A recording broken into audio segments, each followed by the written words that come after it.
for the holidays with his dad. The phone. He just left yesterday, so I FaceTimed him today. He's giving me a tour and he goes to the basement. I said, well, why can't it be the basement? He said, Mom, it was just how it is. I said, all right. I'm glad you stopped by. Take him to him, baby. Wow. You know what a all the way to Take him up again.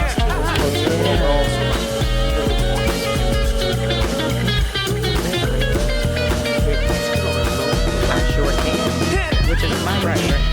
I guess so. Let's make sure. You asked me that question. Can you tell me I'm who? going to direct your child. That's the ball on you, right? Yeah. Always. You know,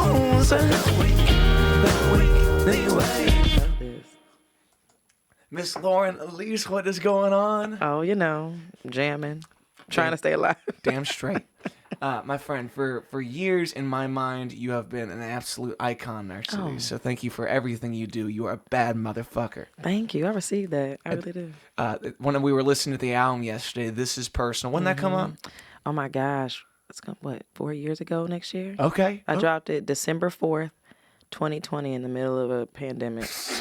Isn't that crazy? Sometimes you gotta do what you gotta do. I mean, I had to. because when I listen to an album all the way through, there's a certain thing that I'm looking for of like, how cohesive is this? How much has someone sat there and said, this made the mark and this didn't? It's like, it's 37 minutes and some change with some really nice interludes. But these songs get to the point and they get out. And there's so many peaks and valleys. You know, peaks and valleys gets in my soul. And also makes me think about Josh Jessen. I miss Josh Jessen, you know. Yes. I appreciate your taste in keyboard players, Well, okay? We've gotten to share these two gentlemen's abilities in our lives, and they make life so much easier. Gotta say they do. Gotta say they do. Shout out to Josh. I love. Yeah, just one of the best people. Also, the way that man made coffee.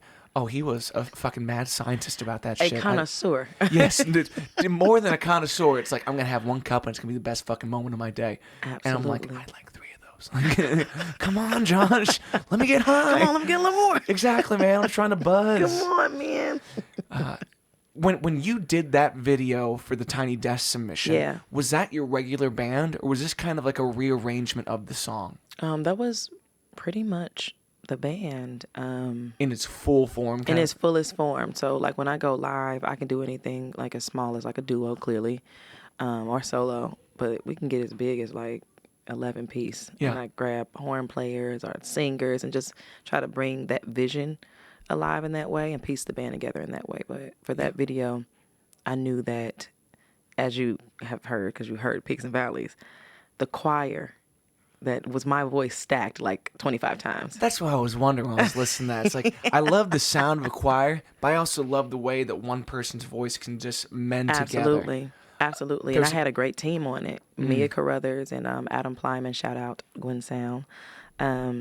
They really heard my vision and helped bring it together.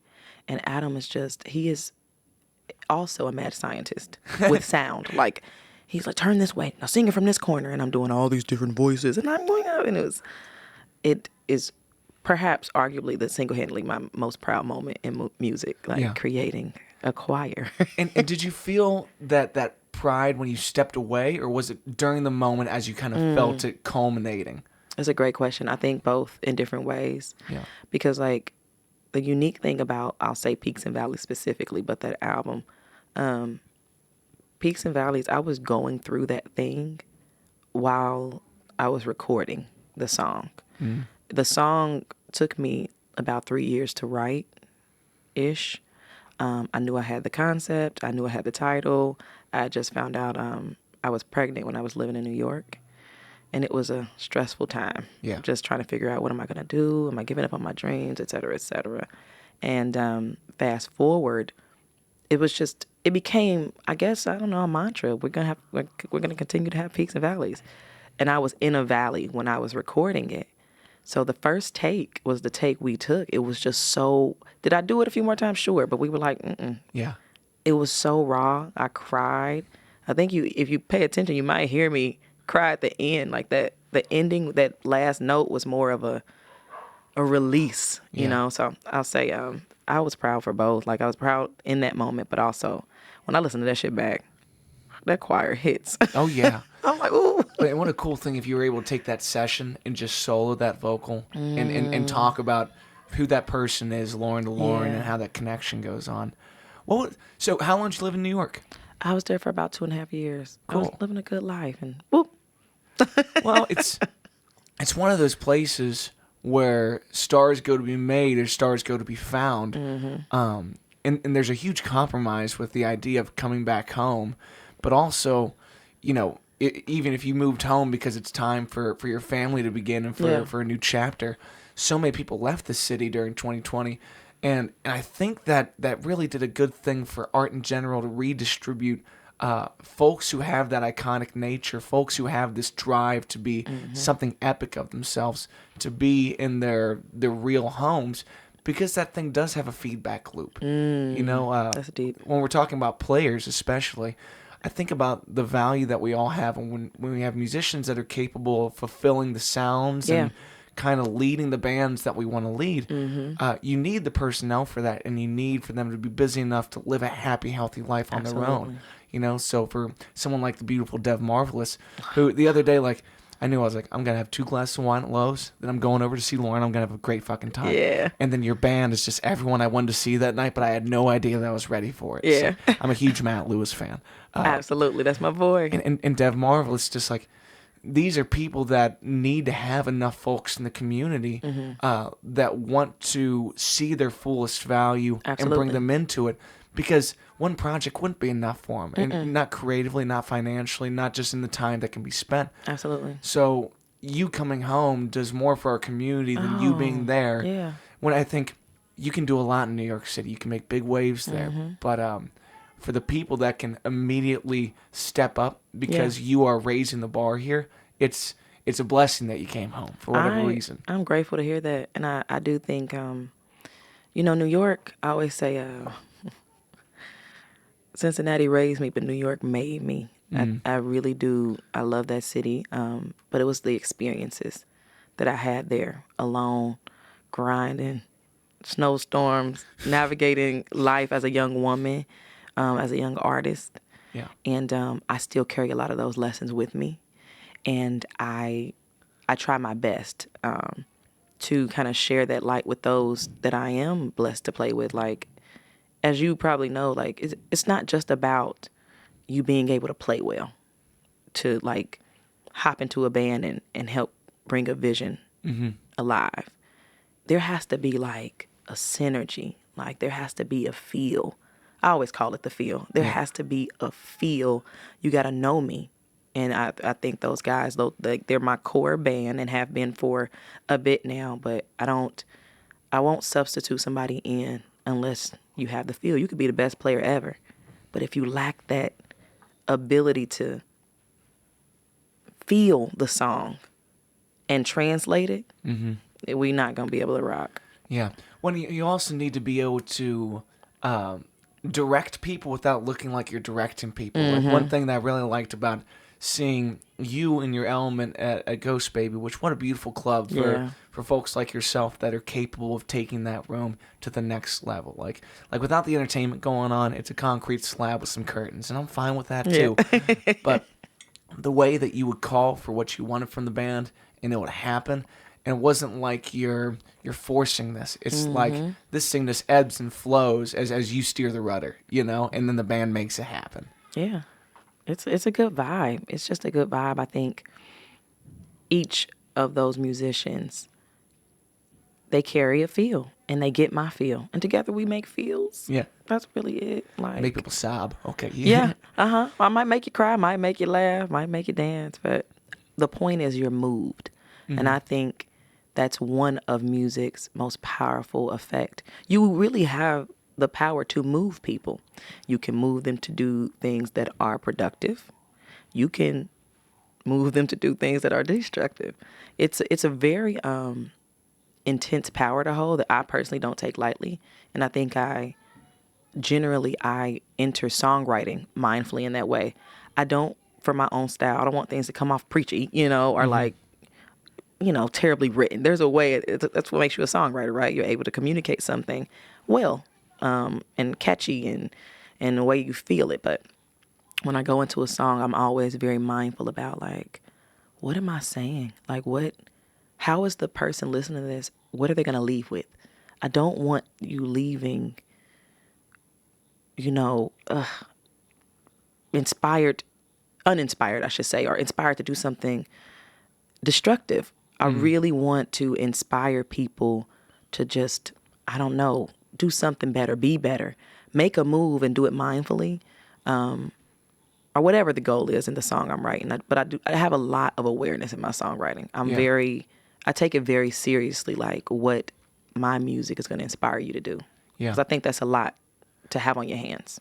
For sure. And like you said, it's a great power. And, wielding that in a way that makes you feel not only fulfilled, but impactful. I think it's the biggest struggle for everybody. Yeah. When you're just beginning your songwriting career and you're trying to find out what the fuck is this worth, you have to wait till the right listeners are there to receive it for you to see that this thing does have merit and it has purpose in people's life. But it's weird once it becomes independent of you. Once it's sitting on a shelf, it's living a life of its own. Yeah. And you never know why someone might pick that up. And I was talking to another songwriter friend about like the passive impact that none of us like the way that streaming platforms have worked out in the financial way, but in the access, the fact that you're always in that person's pocket to an absolute stranger.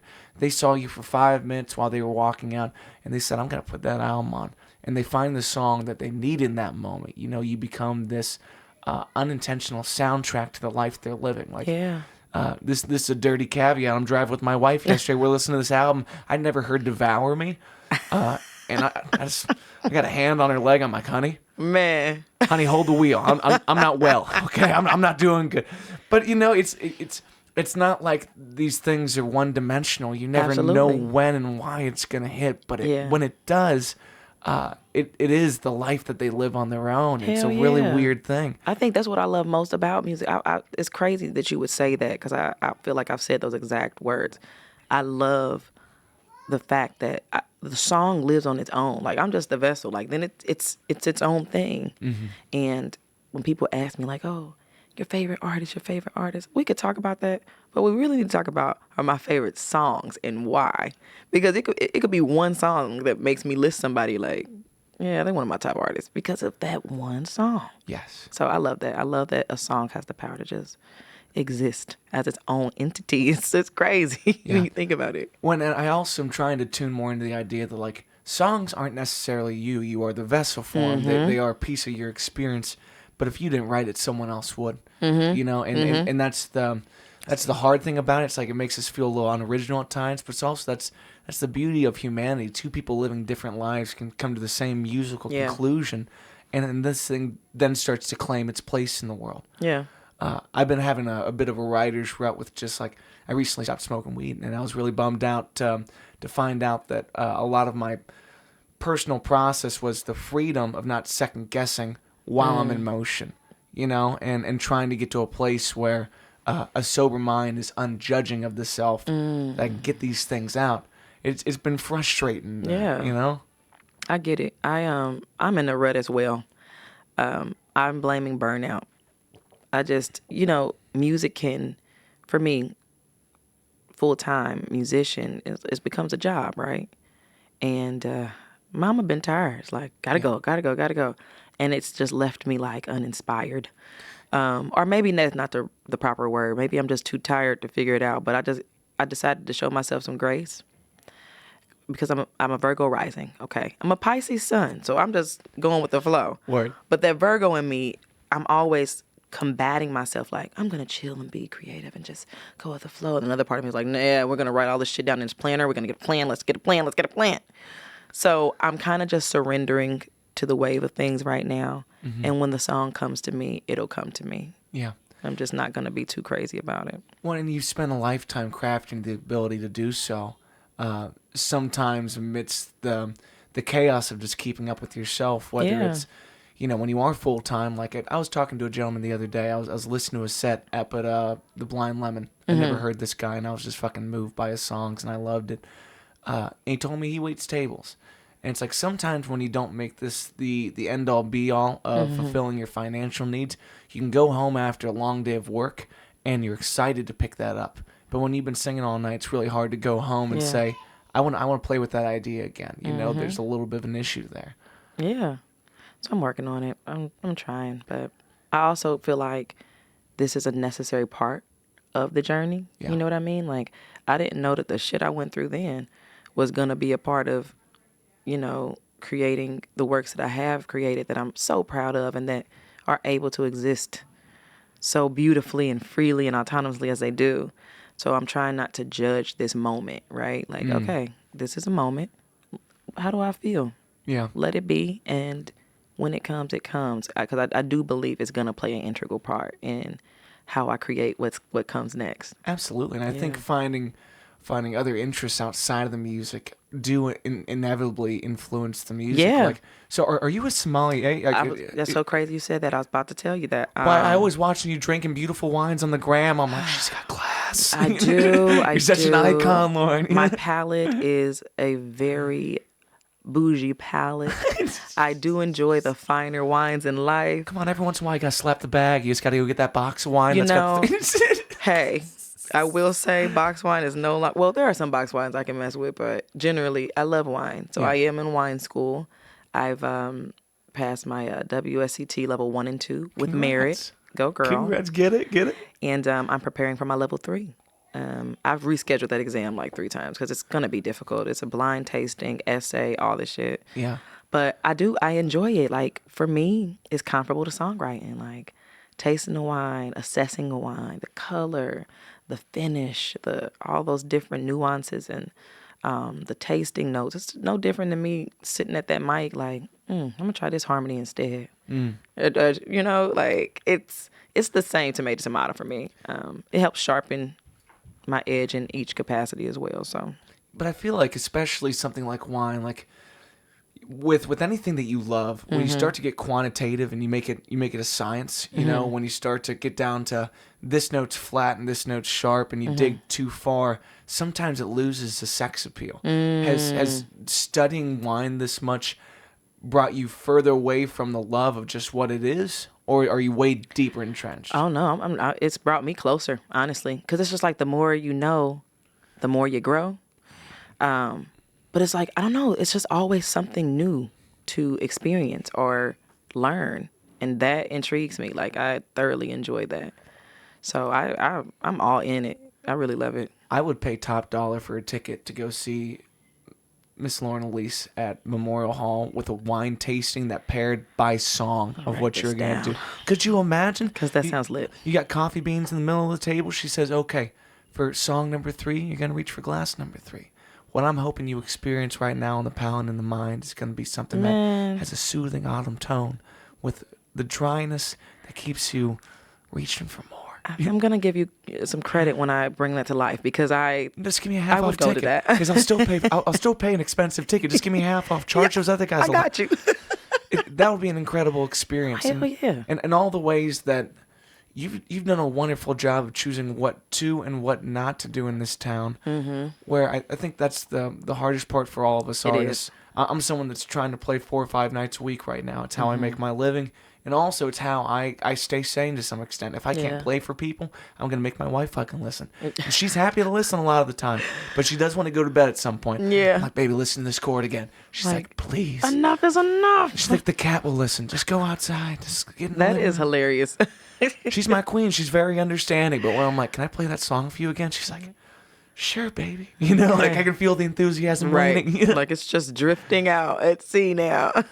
But it's interesting too when you have captive listeners in your life. It's like your best friends, or your like. For me, my mother hears most songs first. I work out of their home because when it comes time for lunch and we're both sitting up there and we're just chatting, I'm like, okay, I do need to show you something raunchy that I wrote for the wife. And she's like, oh, I don't. I'm like, Mom, just listen. Hold on.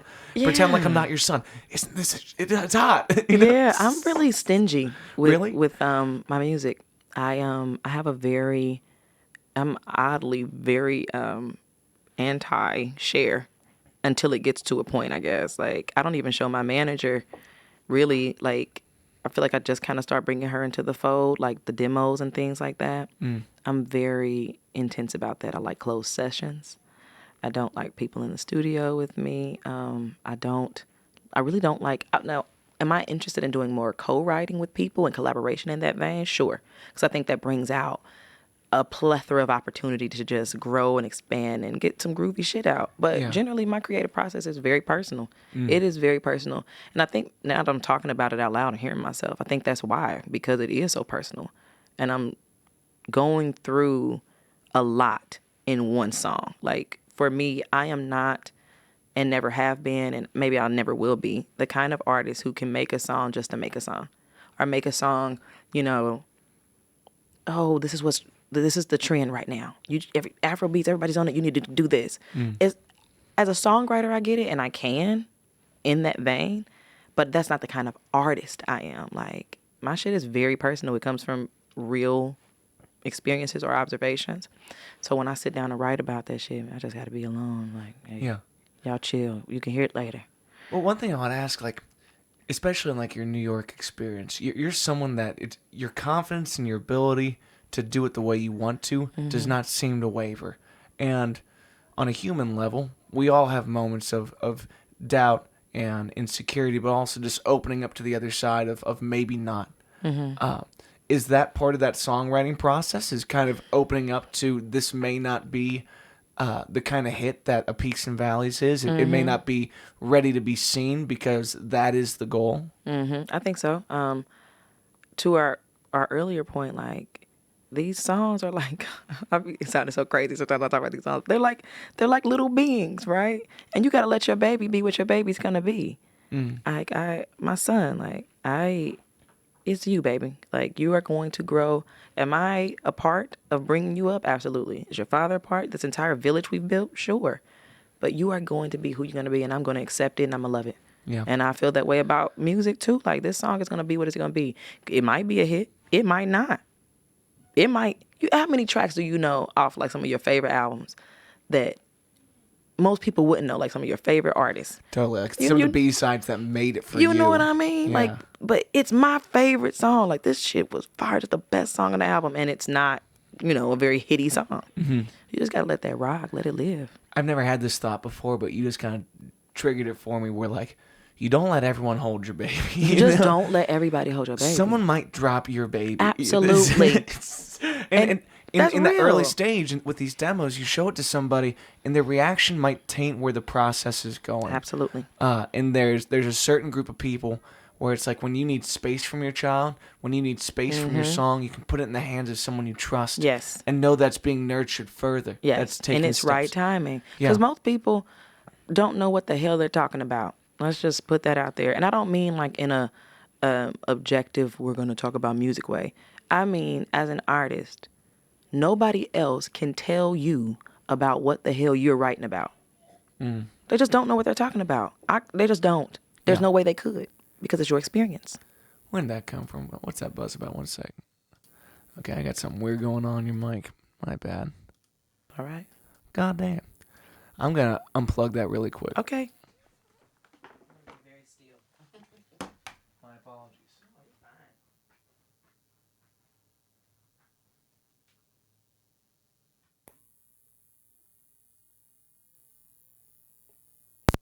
Reminded me, Matt took my XLR cord last night. I text his ass. I want that cord back. Shake him down. Why do you take my cord, Matt? Man, you should be DI out. Come on, bro. You're a bass player. You don't need that cable. What is going on with that? That's wild. Okay, I'm just gonna pretend like that's not happening for a little bit. I'll try to EQ that out as we go. Okay. Damn, that bums me out. This is why I gotta have someone else work on the show for me at some point. But until then, Until then, we good. is it gonna bug you if I let that thing run? No, I'm fine. Friends of the internet, suffer in silence. I love you. Put it in the comments. That's all I can ask. But there's something, like you said, that they don't know what you're shooting for at this point in time. And sometimes I feel the same way about co-writing with people. It's been a struggle for me in many set and circumstances to be sitting there trying to write together. Yeah. And I start catching stride, and this person wants to change the word "the." You know, Yeah. they want something besides and. Maybe it's a whore. And I'm like, would you give me a goddamn second? Just to hold the fucking phone.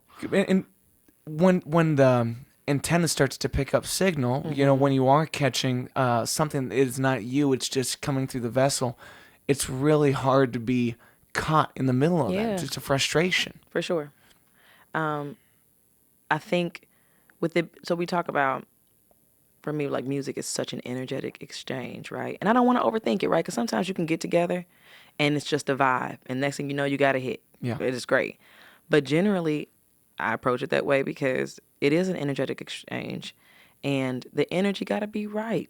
It just has to be right. And to your point, like, if we're not meshing, it's going to affect the flow. And I'd rather not affect the flow. We need to keep a good flow over here. So I generally am very intense about my songwriting process, but, you know, you do have to have some sort of flexibility to be able to allow, you know, any random strikes of inspiration to take hold and do what it's going to do. But overall, The moment it's two people, there's going to be some compromise there. Yeah. But walk me through more of your process. Do you have, or do you accompany yourself on any instrument, any keys, any guitar? So for generally, it's either guitar or piano.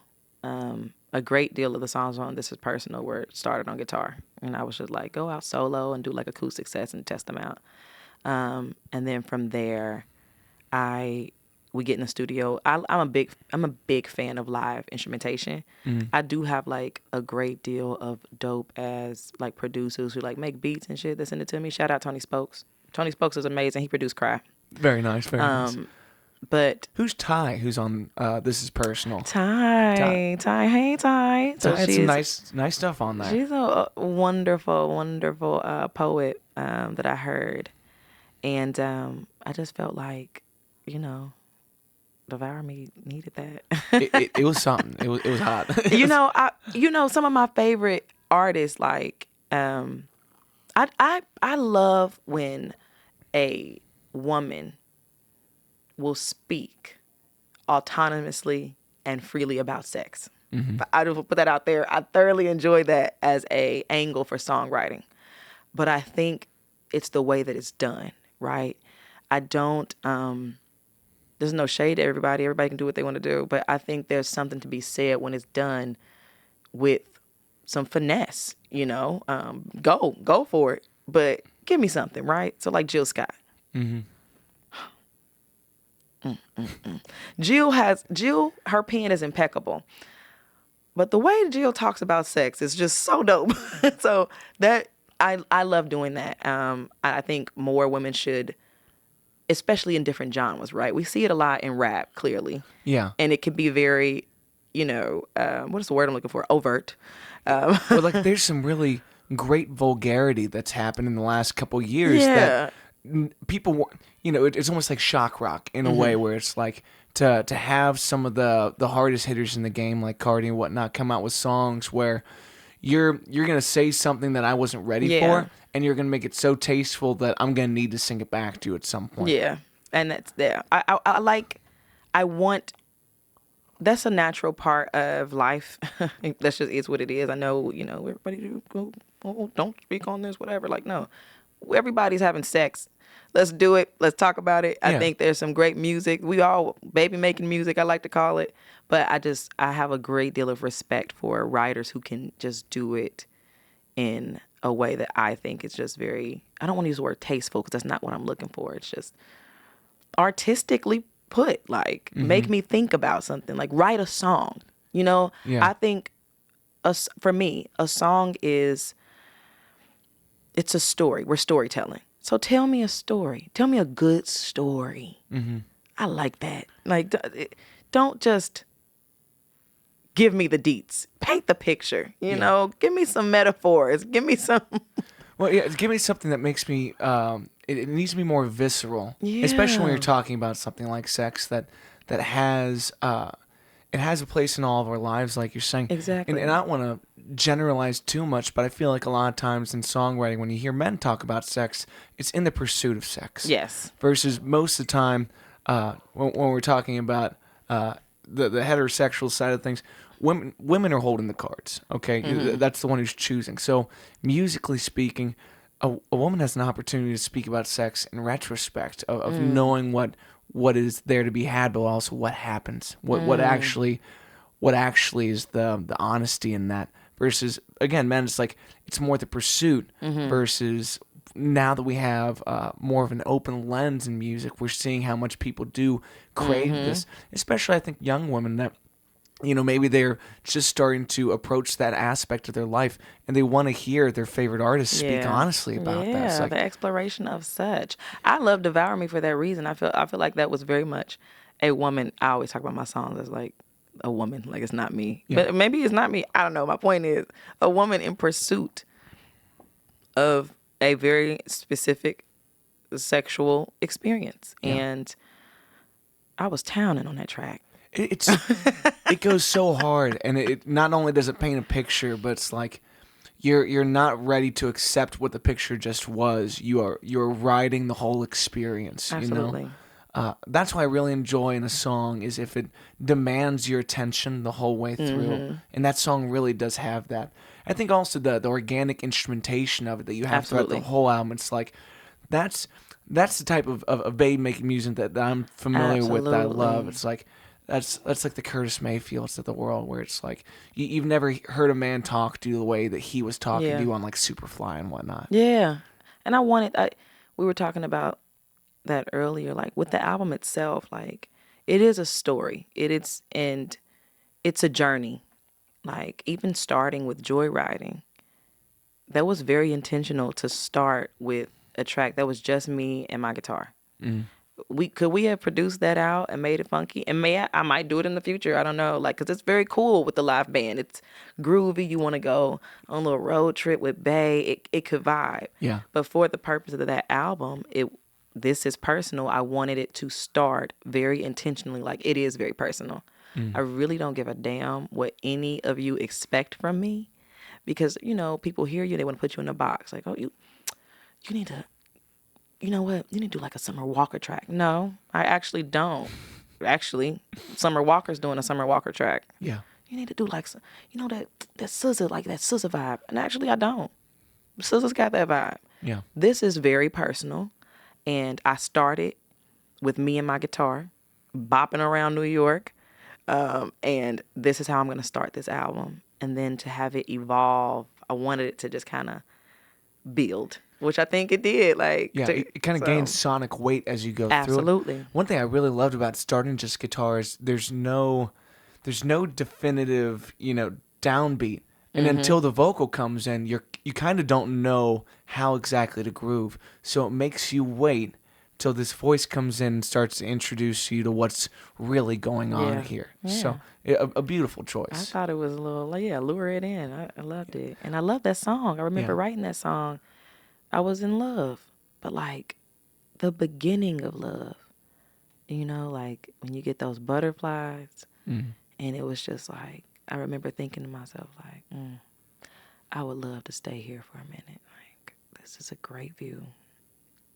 I like when he talked about the backwoods on the dash. I was like, this is a glorious car ride. Like, this is a good time. It was literally just a good time. It's a joy to ride with you. Let's keep it easy, baby. Yeah.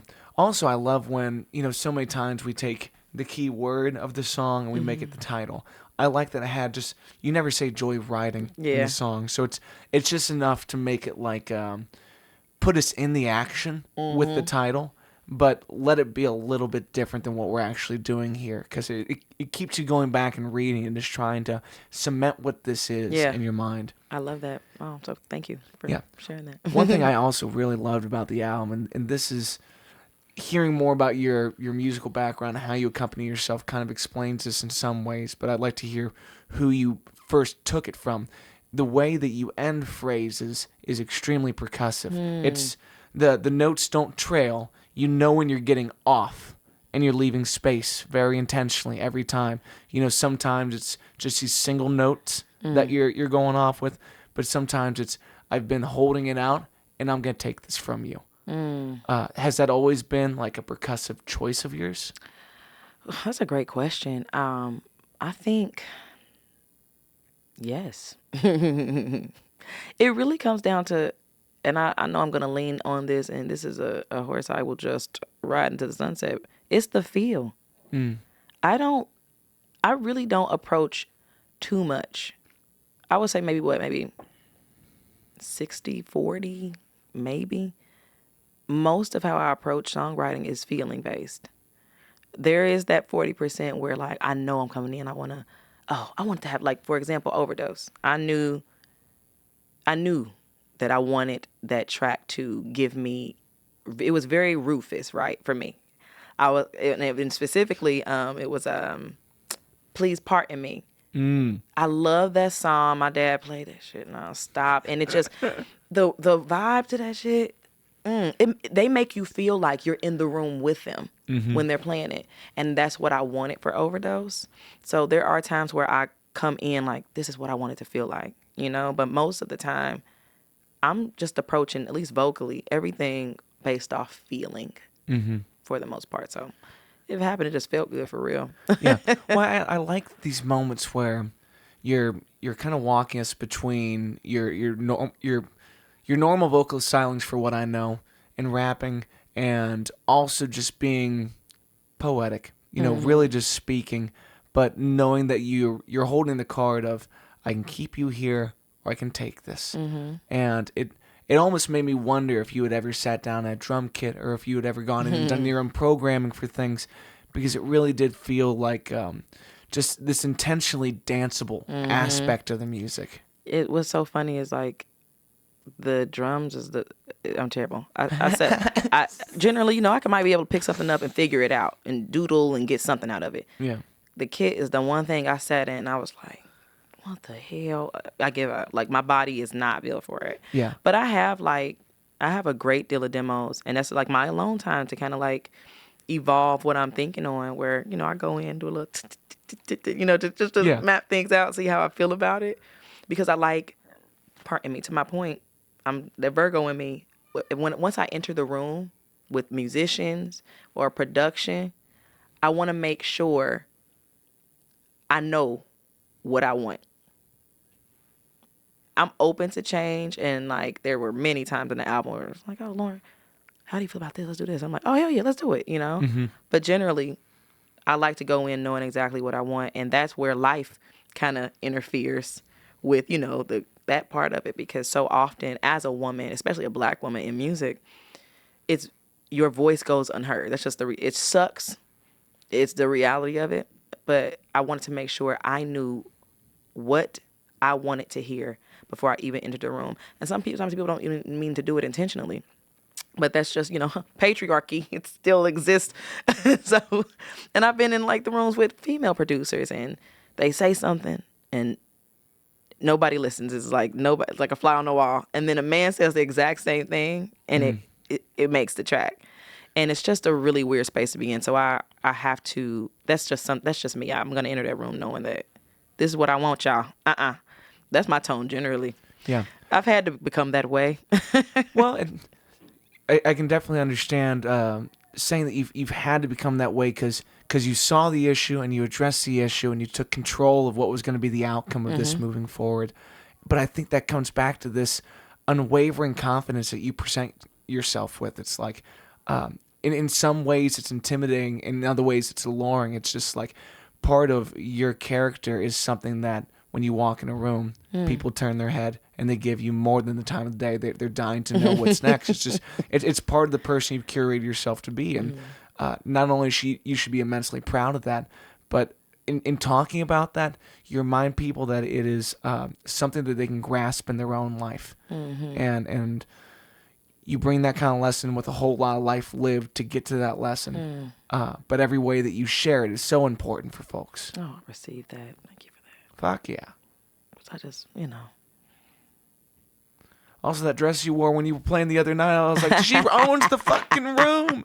I'm standing there with Lex, and she comes up, she goes, look at those shoulders. It's like... Also, I don't play with my dresses, so I'm get my dresses off. How much of wardrobe is like the Lauren talking to Lauren, the character that you've made for yourself on stage? Or is that just the accentuated version of yourself all the time?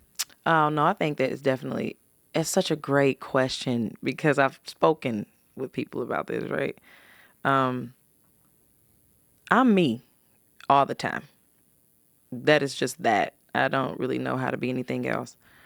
But Lauren on stage is very much times 500. Okay. So that being said, that's very much her. That's Lauren Eylise, and so it's you hearing me talk on stage. It's very much you're gonna get the same internal little marshmallow. What's the part of the nougat in the Snickers? It is Nougat. Willy Wonka over here telling the truth, okay?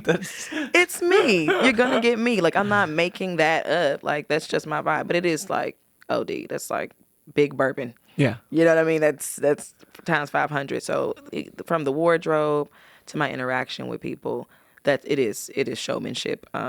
She's hyped up there. But honestly, I don't even remember that shit. Like I black out. I don't know. I just. But that's how you know it's honest too. Like Yeah. the other day, one of the things I enjoyed the most, and it's my least fucking favorite thing about playing live music, is Yeah. the birthdays. You worked that room so hard on the birthdays, and people loved you so much more because you didn't stop at one, you didn't stop at two. Mm-hmm. You exhausted the room because they asked one thing of you, and you said, "I'm only gonna do this my way." Period. Okay. Yep. And you took them to You the fucking have ceiling. to. Exactly. And they were in the palm of your hand the entire goddamn time. And I'm just sitting back there laughing. You're like, I'm a little hard of hearing. It's loud, okay? I do this a lot, you know? Yeah, and I think I want that for, like a lot of artists, especially around here, like will ask like me for advice on certain things and all this stuff. And like my biggest thing is just like know who you are, and anything that comes in your vicinity, make it yours.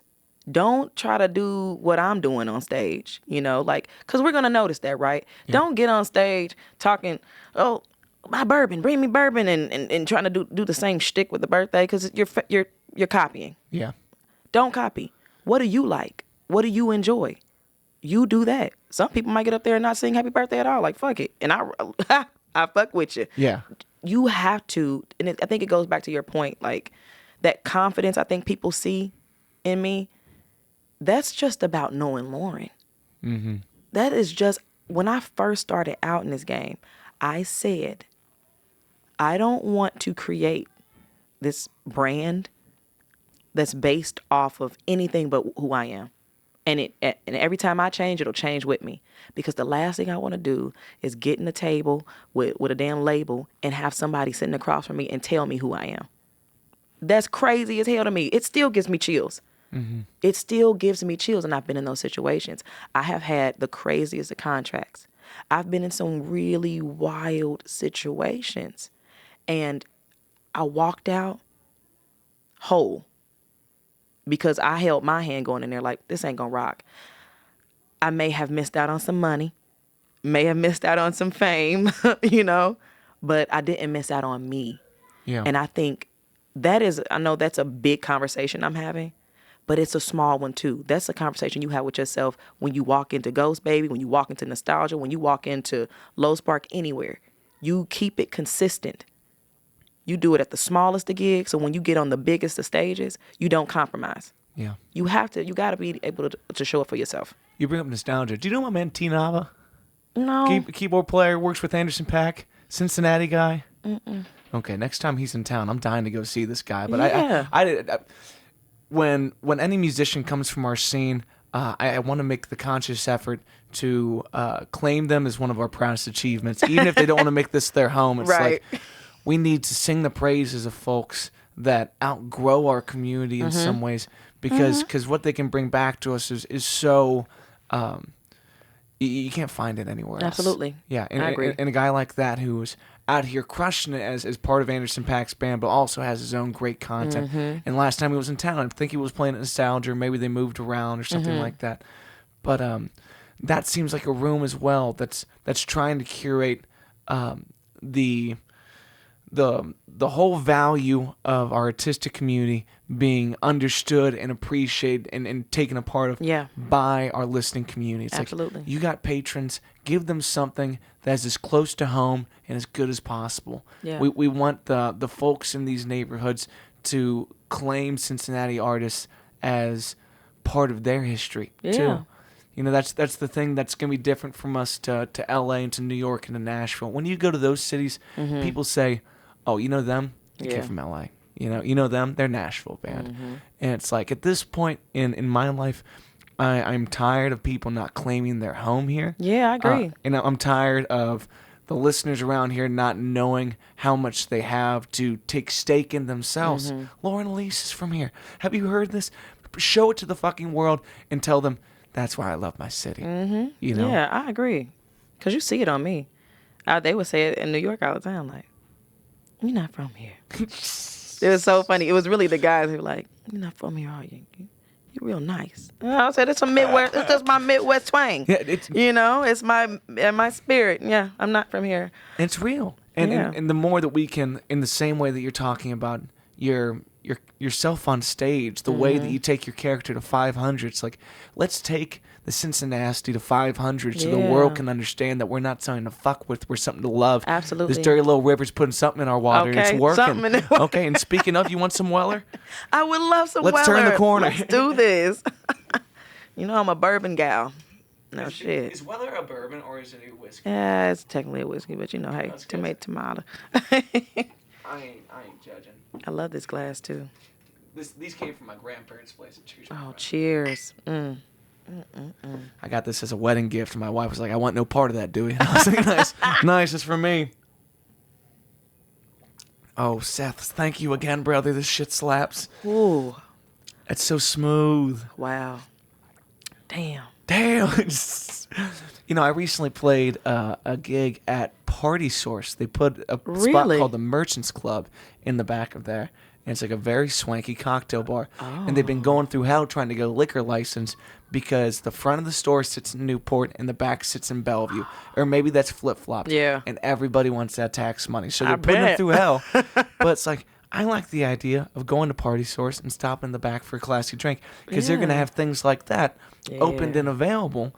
Whereas everywhere else, it's like, I understand. You don't want to have an open bottle of the nicest wine sitting there. Exactly. Yeah, you're going to be put in a tough situation. But in a place like that, you're going to have a tasting earlier that day. Yeah. Half the bottle's gone. It's time to open it up to the public. Yeah. You just inspire me. I'm going to go today. But I don't know if they got it open is the thing. They're still fighting over this liquor license. And it breaks my heart to see investigate. When you see folks trying to provide spaces for folks to entertain and to just interact. And municipalities are going to make it difficult on them. It's like, how many spots have we seen in Over the Rhine go through this thing where it's like, that's the ugliest situation. And one thing that I was really impressed by with Low Spark is Low Spark's been there for a good long time. It's a part of the neighborhood. Versus some of these new swanky restaurants over there, it's like, you don't know where you are right now. And you have not thought about this being a spot for the neighborhood. Yeah. You've thought about bringing your customer bases down here like it's a sight to see. Yeah. It's like it breaks my heart when we have a situation where Ghost Baby, you go in there and it's like, it looks like people walked here, it looks like people drove here, it looks like people Ubered here. I like that we got everybody involved. Yeah. Versus sometimes you just feel like the eviction of people's homes to make a retail space out of this. Yeah, it's I'm like, not with it. No, I could give less of a fuck about what you're trying to sell. Yeah, I'm not with it at all. What part of town you grew up in? Avondale, A1, all day. Nice. So you're pretty close to here then. Yeah. And I moved back. Not to tell you all where I live, but I'm back in Come A1. on, give us coordinates. What if we want to send fan mail by pigeon? Fuck it. I grew up in Avondale, which is kind of funny because my dad did too. But anyway, I love it.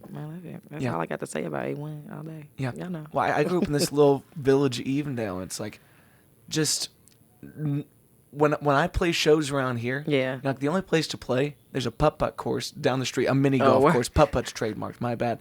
But they flipped this place, they started selling beer, and they want to do songwriters nights down there. And I get my childhood friends' parents coming down there, drinking with me, making time for local artists in their life. It's like, you never know what a part of town needs until you ask the people that fucking live there what it needs. And when you start making assumptions about what it needs, you get failed businesses, you get vacant spaces. You're preaching. It's a bad situation to find out that that you didn't poll your customer basis. You are preaching. I went to Xavier to get a marketing degree, and I got a minor in entrepreneurial studies. And one of the things that really fucked my head up for a long time is they kept saying, like, you don't make the product and find the customer. You find the customer and you make the product. Yep. And I don't think that applies to music. I don't think that applies to art. But I think when it comes to the spaces that curate and give us opportunities with that, it's an absolute must. It's like, what kind of bar does Reading, Ohio want? Reading, Ohio likes dive bars. Reading, Ohio has the most bars per capita, including the most wedding dress shots per capita. It's like, you got drunk bachelorette parties, and you got the neighborhood coming to drink here. So we need something between these two customer bases to actually fulfill what they want. I do think about that, though, because I've always said that I make music for the lovers. Damn straight. Devour Me is for the lovers. It's for the lovers. Damn straight. And, even like some of my heartbreak shit, like, what's one of the saddest songs I ever wrote? Oh, this is one song coming out on my next project, hopefully, knock on wood, called Once You Were. Oh, my God. That's a great name. Even the title makes me sad. Like, and the line is, one of the lines is, you are no good, though once you were. So simple. Breaks my heart. Because that's the worst, right? When something doesn't work out and you see I think the worst is something doesn't work out and it was neither of your fault. Like, you just grow apart. Like, nobody cheated. Nobody was disrespectful. It's just life is taking us in different paths. That breaks my heart. But also to watch somebody transform in front of you and just really become a different person. Like, you're no good, but once you were. Yeah. But my point is, even though sad, some of the songs might be sad or whatever, like, it's all love. Like, all I want to talk about, all I know is love, baby. Yeah. So it's music for the lovers. Well, and I think you preach a level of romanticism to the self that is that same type of love, which some people think it's just general maintenance. And it's like, if you act like your needs are general maintenance, then you're gonna end up with rust and a bunch of untended to things. Yeah. But when you act like how you're gonna treat yourself is like the best date you ever want to take your future forever on, it's like then you start to find out what you're really asking for. Absolutely. In those things. It is really weird though that so I just got married about probably closer to 3 months ago at this point. Oh, so and precious. Congrats. Thank you so much. That's my queen. And she came into my life at a moment where I was like, I don't need nobody. And I met her. I was like, fuck. Damn it, I do. Well, exactly. It's like I found out that my forever's sitting right in front of me. And if I don't jump now, then I'm going to miss out on that. So here I am, neck deep in the game, living the best life with her. But we got married in the Catholic Church because that's how we grew up. It's not our regular these days, but when you talk about the thing between y'all, whether you're going to call that God, you're going to call that your chemistry, whether you're going to call that just like the essence of our relationship is its own objective thing. It's its own separate thing between us, and that thing is a shapeshifter. Yeah. And you need to invest in loving that shape-shifting essence over and over and over again, or else that thing starts to look so unfamiliar that you don't know why you're still here for it. Absolutely. Man, you're preaching. I'm not trying to. I'm just drinking with you. But that's real shit. Like, I think sometimes, and I don't know why. I don't know the whys. But I just think people expect things to just, to be a certain way. Like we neglect the fact that we are ever-changing humans.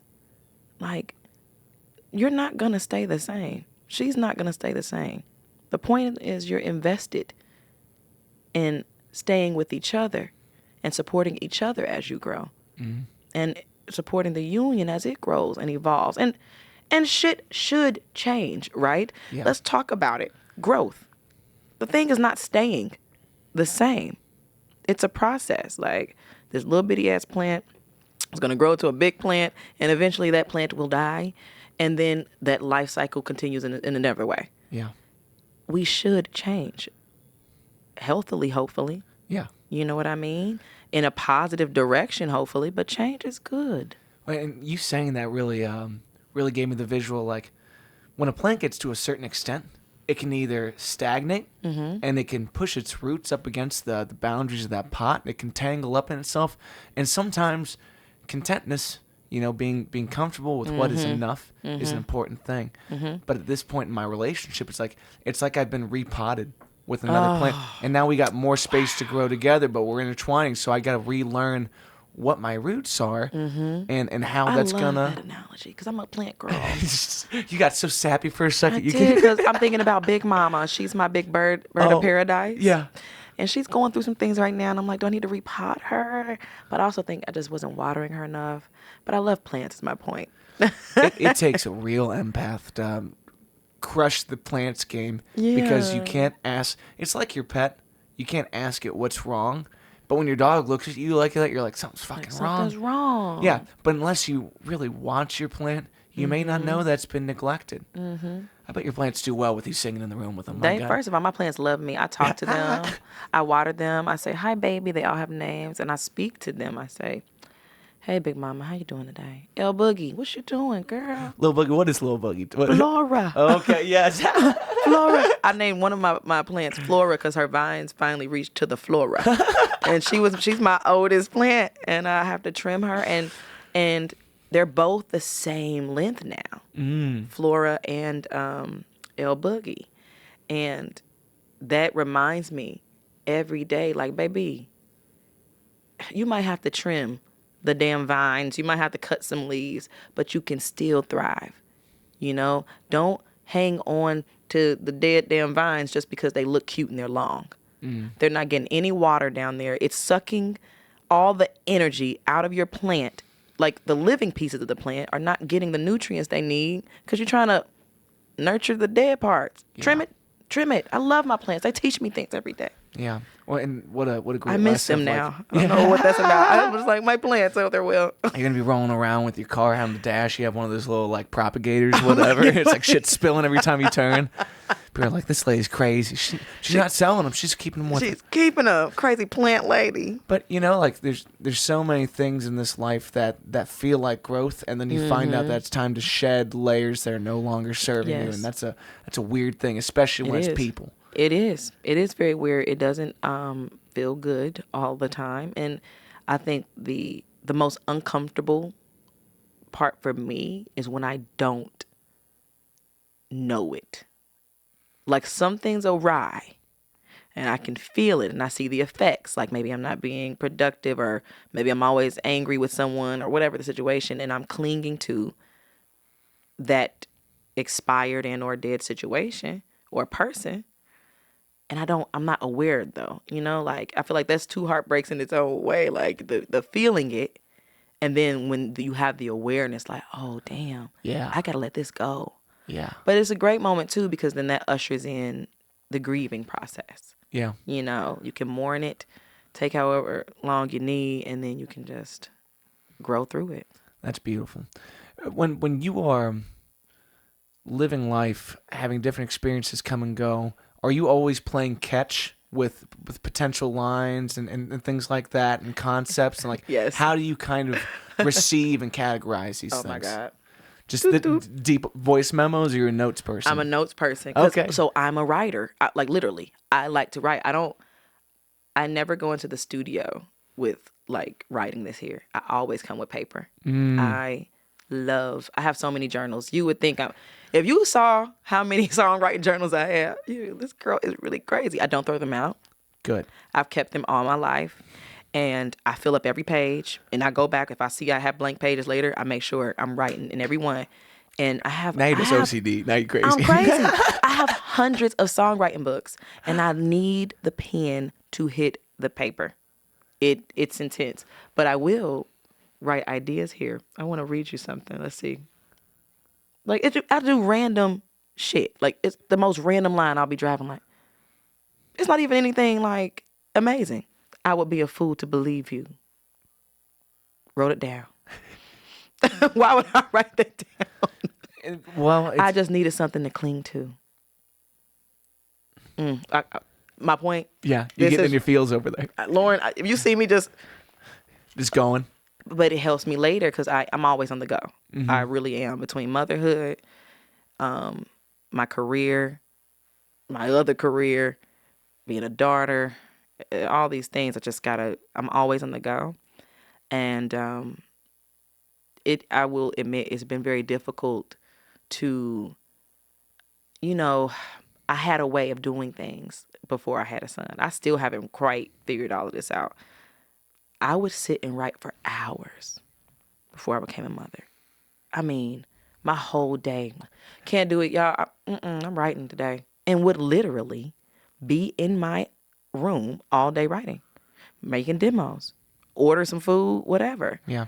And once I became a mom, and of course other life things, I don't have that intimacy I once had with songwriting and my music. I don't have. I'll be honest about that. And I've been trying to get it back. And I think my album was the last time, but even that wasn't that. Those were a collection of songs I haven't been building for a while. Yeah. And so I'm in this space now where I have to comparably, it really ties into what we were just talking about. I have to release a method because it no longer serves me. I don't have access to it. My reality is I cannot sit in a room all day or 2 days in a row or however long. I mean, I would be locked up, baby. Me and music were like, but I have to recreate what this space is. And I'm making very intentional, steps towards that. So like, for example, great artist, Kenyon Dixon, he had said, you got to create the space. Create the space. That's your first step. Like, put whatever that process is for you. Like, is it the piano and a mic? Cool. Put it in a corner of the room. Set it up.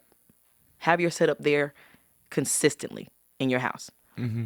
That's the first step. And it really has helped because it's almost like when I walk past it, it's like it's judging me. Like, hey, you gonna make time for me today? Yeah. I know that sounds so crazy or simple, but that one step has gone a long way. So just trying to figure out different ways to build upon that idea. Yeah. It's so interesting you say that, like I told you, this is my family home. I feel so comfortable here, and being able to track in this space. And, when I want to spend a late night just working, and it's like the sun comes up, and I know my dad's going into work, and my mom's hanging out upstairs, and I walk up looking like shit, probably drinking too long. It's like there's a level of comfort and understanding there where it's just like, this is a place I recluse to find out what that was. But now that I have this space with my wife, when I'm writing at our apartment, it can only go certain directions. It's just me and a guitar and my phone.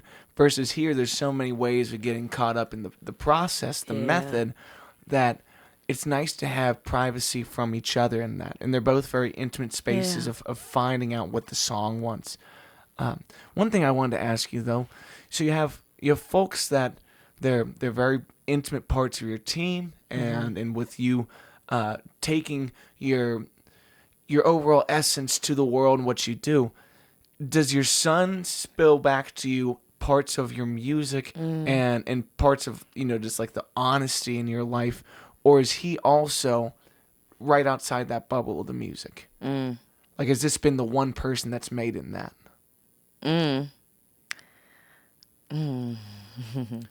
Because sometimes I listen to my wife and I tell her, I'm like, you write the best shit. Because I'm sitting over here and I don't judge what she says. I just hear it for what it is. Yeah. And then it runs through the vessel how I would think about that phrase. Eon, that's my baby's name. Eon is in a phase right now. And maybe it won't be a phase. Maybe it'll be his life. I don't know. I don't want to be Joe Jackson about it, but I would love that. He has a songwriting book. It's red leather. He loves the color red. He has full autonomy, to grab one of my guitars. One of them he can use because it's older. It's a good practice one. The rest, don't touch him now. Yeah. He hops on. He's really into the piano. Puts on his headphones. Mommy, listen to this beat I just made. Me. All right. that Jay-Z meme.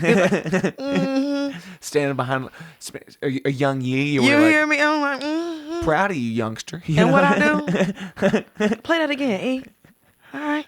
So he's going to have songwriting credit on this next project, I already know. That's But awesome. to that point, he is very much, I had a decision when I found out I was pregnant. I had a great deal. I tell the story all the time. I had a great deal of people who were like, girl, you tripping. You need to get an abortion and keep it pushing. Because I was young and I just got out in New York and was like, I'd done nothing in my career. And which is where Peaks and Valleys was born. My mentor at the time and good friend of mine, shout out to Shams, Sham Rock. He looks just like Jay-Z. He sounds just like Jay-Z. Yeah, it's crazy. I'm going to show you when it's over. But he was just like, we just got to pivot, Lo, Peaks and Valleys. And I was like, I'm writing it. Yeah. And eventually I was going to write it. I say that to say, I made the decision to have my baby. And I made the decision early that I wanted to continue to pursue music because I wanted him to know that he could do anything in this world. Like, we know being a musician is not easy shit. It's just not. It's hard as hell. I mean, being an entrepreneur generally is hard, but entrepreneur as a musician is crazy. But I said to myself I was going to do it, and I wanted him to see it. So my son has been very aware and present. I remember gigging in Price Hill, like, early, my earlier stages. My mom coming to the show, having my baby on her hip, and he like, start crying, like, carry my mom. Like, no. And he's present during a lot of songwriting, He's doing his own songwriting. He's inspired by it. He knows, Peaks and Valleys is, like loosely inspired by him. He's very self-centered about it. I ain't gonna hold you. He's like, are you writing more? Are you gonna write more songs about me? Will you put my name in it? You know what I mean? Like, there are people at some of his schools who have known that I'm a singer and like, oh, we love you. We saw you. Blah, blah, blah. I'm like, yeah, my mommy's famous, in his little head. So he's an integral part of it all. And I love that he's so aware of it. And I love that he wants to be a part of it. Like, he doesn't know what the hell he's talking about, but he's sitting down like, well, why don't you say this? Like, okay, E, thank you. Yeah. But he's got both feet in it. And honestly, I kind of did that by design. When I look back at it, like, I've been very transparent with my baby. And he knows when I have shows, he has opinions on outfits. That's the crazy part. Like, that looks better with that. Like, he's my real manager. Word. But he's in that creative process of things. Like, he's very much in the thing. Yeah. And I think what I think is so cool about it is, honestly, it's our thing. Now his dad played the bass. His dad used to sing backup for me back in the day. He would hate that I said that. But anyway, I'm clipping that. I'll send it please. to him. He gonna be like, dang, Lord, why you gotta say that? Like, but he did. I gotta tell the world. But, Eon is very, engulfed in music. But I will say, like, it's very intimate with us. Like, because he's not getting up singing in front of people. And I can't wait until more people see that. He has perfect pitch. He was, 2 when I first heard, he harmonized. I was singing Twinkle, Twinkle, Little Star. I have the video. I'm about to send it to you. I was singing it. He starts singing it, but he's singing the harmony up. And I'm like, what the hell happened? But I don't want to be too aggressive. Like, okay, we're doing vocal lessons. Yeah, like, we're still trying to go to bed. You know? And I don't want to, like, push it on him. I want him to explore and do whatever he wants. Yeah. Well, it's with it being a person of your person, it's like they're capable of finding this in the same way that you found this. But one interesting thing to share your parent with the world, the way that you go to these shows and you say you want your mom. It's like, well, your mom's out here being a mother to all these people in the way that you do. That's wow.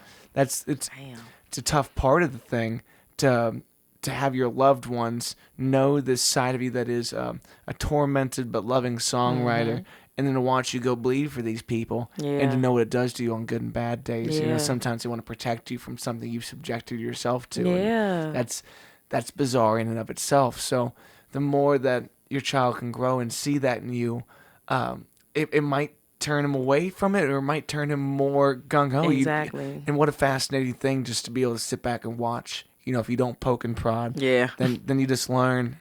Yeah, I can't wait to see it. I know now I'm moved by it. I'm proud of it. Yeah. I'm like, oh, mama, you did something right. He's just so talented, and in many ways. But when I look at him and when he self-directs himself to music, so I know there's an interest, Yeah. I'm gonna go play piano. Has that ever changed your mind about if you are nature or nurture in the music, or have you always known that this is just it's part of your vocation, your calling in life? Man, I've always known. My mom just sent me a video. She was looking for this video for years. Accused my uncle of stealing it for years. My aunt just found it. Hey, Aunt Roz. And I was 3. I believe I was 3. My sister was 2. And man, I'm yelling. Don't even know the lyrics. I'm screaming Whitney Houston. And pushing my sister out the way like, no. Then I'm singing Happy Birthday. I have music has been a part of my life. I don't have a memory without music. So this was never a question. And that's why, like, even when things get hard, I don't trip. Because I don't believe that the creator would put me in a bind like that. For me I literally don't know a day without music. I love to sing. It is, if I don't, I'm sick. Like, I don't feel good. I physically don't feel good. I think it's really literally a part of my makeup. Like, some people have to jog or whatever you got to do. Some people have to take medicine every day, or we take our vitamins. I have to sing. Or I am not well. Yeah. So I've always known. So with your baby, you were just kind of waiting to see when that emerged. Absolutely. Like you knew it was just going to be predisposed. Absolutely. Because you're going to be around me, because I always felt like I am music. I'm like music in motion. Yeah. So like, you're going to be around it. His father's still full-time gigging as well? No. So his dad does something entirely different. He just used to sing with me back in college. And only because I needed him to. Okay. But he also played, he played bass. But his dad is like, engineer mind and all that. So well, it's so convenient when your parents share a love of an outlet, and so you kind of get both sides of the ability genetically. Yep. And to be welcome to find it on your own terms, to not be dance mommed into this. Not to use that as a derogatory, but I hear you. Goddamn dance moms. I mean, there's a reason they made a show about it. That shit's so funny. I love that show, bro. Well, like, one thing I love show. with my nephews, like, I don't got kids of my own, but I'd never understood what's different about kids of your own lineage until my nephews came along. I'm like, I like you better. I don't know why I like you better, but I like you better. And then we start to, I buy him that drum set that's over there, and that's so we can sit down here and jam. And it's like, I just want to see you have a chaotic, good fucking time. Yeah. And then I find out that what I wanted from that is to relearn myself how to have a good, chaotic fucking time. That's deep. It's like we have such a whimsical job that can become such a reality-bound thing, and it's like those constraints do not apply here. You know, we're pulling magic out of the air and we're putting it through a computer, and then we're putting it through a computer again. And suddenly it becomes part of someone's day-to-day life is waking up and their morning routine includes a song by Lauren Eylise. Yeah. Or it includes listening to a podcast where someone said the right thing that just awoke that part of that spirit that said, I need this. Absolutely. Oh, I think that's so powerful. And again, it goes back to my point that I don't take it lightly. I just don't. Like, we are. Like, I always say when I do weddings, I love weddings. I'm a part of your life forever, but I mean it. I'm really a part of their life forever. Yeah. I've made some I'm sure, lifelong friends just from singing at their wedding. Like, that's a big thing. Yeah. You entrusted me to sing during your union and create the soundtrack to such a big moment. Like, and I feel that way about weddings, but it's just generally, like you said, like, I'm a part of your life. Like, some people really wake up every day, have told me that. Like, I wake up, I got to play Peaks and Valley every morning. I was playing Cry every day for 6 months. I'm like, why would you play that? Yeah. No, not 6 months. Would you masochism? People like to hurt. People into hurting. But I love that, and I do take that very seriously. Yeah, weddings are interesting too, because like I've played on both sides of it, where I'm just clocking in, clocking out, backing someone else up for this. And other times, if someone comes to me and says like, "Hey, I'm considering you for this," it's like, if you want a '90s cover band, I ain't your guy. Right. If you want the best sounds of the '70s, I ain't your guy. Listen to my shit. Yeah. If that feels like it has any inkling of merit in your life, know that to lend my catalog and in the best of my abilities to a moment that is so precious to you is the main fucking reason I Yeah. do this. And like you said, you're forever going to be a part of it. Mm-hmm. You know, when you two are having marital issues or you're having the Yeah. best day, you're having an anniversary, come out here and let's revisit some of these sounds that were present that day. Yeah. Because with what we do, we can't be an always for most people. We work the Yeah. weekends. We're on the road. We're doing all these things. Maybe there's 5 to 10 people that get your always. I will be there for you, whether Yeah. it's day or night, good or bad. And the rest of y'all, it's when it happens. That's And for real. I got nothing else to offer you besides this bit of a catalog and all my love while we're in the room. But then I got to move on. I gotta go. Yeah. It's so crazy you said that. I called a friend on my way here. He was on my mind. I was checking on him. I've been talking to him a while. And he was in his feelings with me. I'm not going to say his name, but if he watches, he's going to know. He can listen, he's going to know. He was just like, he answered the phone mad, like, hello? I'm like, hey, what's up, man? He's like, I got an issue with you. Like, and just basically like, you go, sometimes I hear from you. And I hear from you in a week, a few days, and then you go like weeks and I don't hear from you. And I heard him. I felt him. What all you saying is you miss me. You value my presence. You love me. And why don't I hear from you? And I said, you know what? I sincerely apologize. That's all I can do. And I explained, like, because the reality is that's not going to change. Mm-hmm. Not in the foreseeable future. And anyone who shares space in my life, you don't have to. You could not be a part of my life if you don't understand that. I get it. But that is literally my life. And like I explained to him, I was like, listen, let me just paint the picture for you. Holiday season is a crazy gig time. Crazy gig time. Thank you, Lord. I'm blessed. Yeah. But I'm bop. I have a son. That's nonstop. That's 24/7. Et cetera, et cetera, et cetera. I have been running and ripping. And when I get overwhelmed, I shut down. Nobody can get to me. The only person the constant person who can get to me is Danielle Morris. Shout out Danielle. And that is my best friend and manager. Yeah. For good reason, she's got that constant know call. what I'm saying? It's like, Like, do not disturb, except. And my child. And she makes sure, of course, those are two. Yeah. It's just a reality. Like, and so I can apologize because I feel you. I hear you and I do understand and feel for you. Here I am now. Hopefully this suffices because I have to go. And that's the reality of our lives. Like it's go time with me. Yeah. And one weird thing too, when someone approaches that tender subject, like most Yeah. people, they feel it, but they won't say it. So I admire the folks that would take the time to say it. Yeah, I appreciated it. I feel him. Yeah. But for you not to be able to say, oh, I'll change that. Mm-hmm. It's like, that's not what I have to offer you. Mm-hmm. It will never be what I have to offer you. Mm-hmm. I I knew that I knew that early in my career, honestly. So now, look, Lauren, at my big age, I can't. I'm not lying to anybody. I'm not lying to myself. Yeah.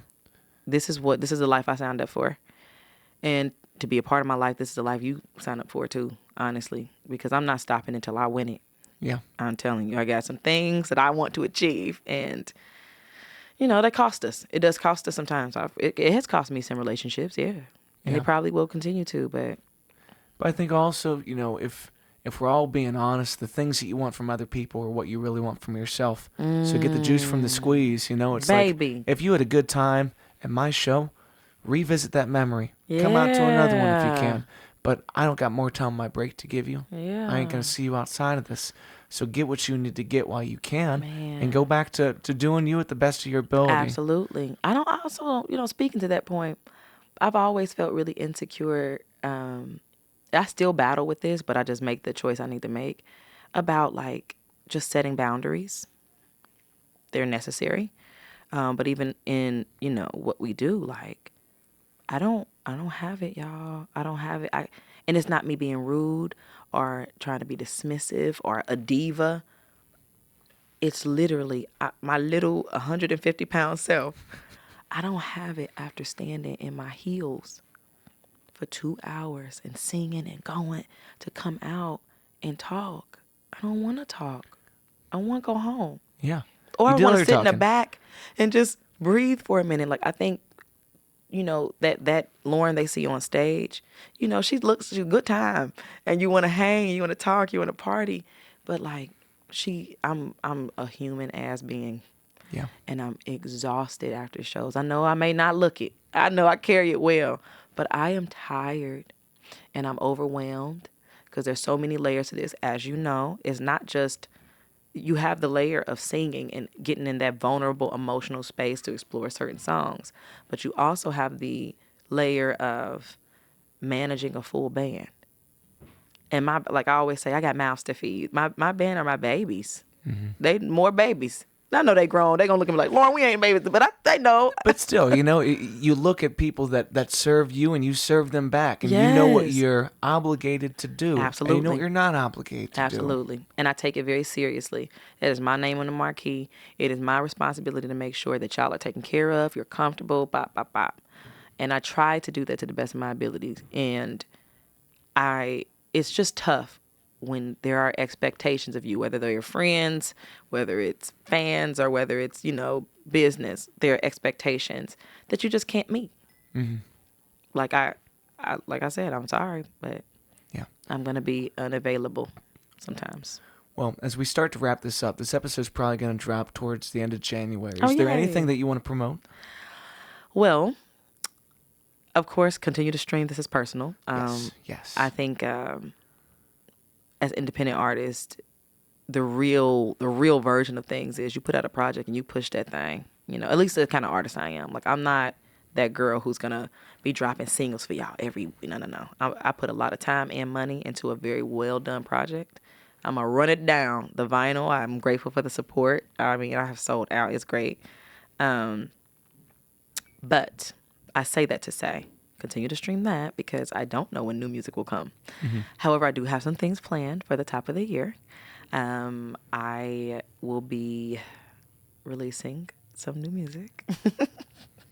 It makes me blush because I have been testing some of these new songs out in crowds for a few months now, like for a minute now. And I think they're in a place where I feel strong about them. Like, they're about 5 tracks and I'm like, So you will see something dropping. It won't be, it might not be on Spotify, but you'll see some things dropping in preparation for what's to come. Cool. Because I am slotted to drop a new project towards the end of 2024. Very nice. So we're going to start teasing that very soon. You'll probably see some things dropping around Grammy weekend. We'll see. We'll see. I'm just hinting. I don't know. Yeah. All the places they need to follow you at? Lauren Eylise everywhere. Cool. EYLISE. Instagram, Facebook. My website is where you need to go to stay abreast on everything. Shout out to Laura Kinney she keeps my website just superb. But yeah, all those major socials, you can find me there, except for TikTok. Okay, and I want to make this very clear. I love y'all, and I might, who knows? But I'm not a TikTok gal. And I don't do TikTok things, and I don't do TikTok music. That may change, but where I am right now, please respect my boundaries. Yes. As Adele said. Adele said, listen, y'all got it, but I don't make TikTok music. I just don't do it, y'all. I like to watch TikToks. They're funny. Yeah. But I think you should know who you are and stick to it. Get it where you get it. Yep. I'm not a TikTok girl. But everywhere else you can follow me and hopefully enjoy what you are about to see and hear. Yeah. Well, like I said at the beginning, you, my friend, are a fucking icon. Oh, I received that. And one day the world will know it while we already know it right now, and we're going to keep enjoying it while it's still our best kept secret in the beautiful Nasty Natty, okay? Thank so my you. friends, you check out the dates, you go see her whenever convenient. Thank you for watching, players. Peace in the meantime. Squeeze somebody who needs it. Thanks for watching.